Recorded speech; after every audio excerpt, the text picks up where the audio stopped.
కోపం. దేవుని బిడ్డలుగా పిలిపించుకున్న వారు కూడా ఈ రోజున అదే కోపంతో బానిసలైపోయి ఉన్నారు. కోపం రావద్దు అని బైబిల్ చెప్పలేదు.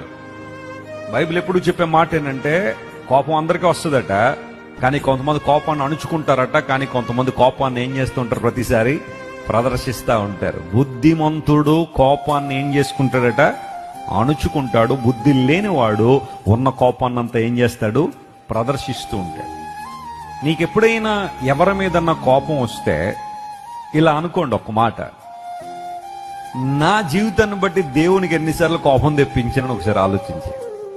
ఎవరో నీ గురించి తప్పుగా మాట్లాడారు, లేదా ఎవరో నీకు హాని చేశారని నువ్వు అంత కోపపడిపోతున్నావే, అనేక సార్లు నువ్వు పలుకుతున్న మాటలను బట్టి, నీ క్రియలను బట్టి దేవునికి ఎంత కోపం వచ్చి ఉంటుంది. నువ్వు ప్రదర్శించినట్టుగానే దేవుడు నీ మీద కోపాన్ని ప్రదర్శించుంటే నువ్వు కనీసం బతికి పట్టగలిగేదానివా, కనీసం బ్రతకగలిగేవాడివా? ఎందుకు అర్థం పర్థం లేని కోపం కొన్నిసార్లు అందరి మీద ప్రదర్శిస్తూ ఉన్నావు?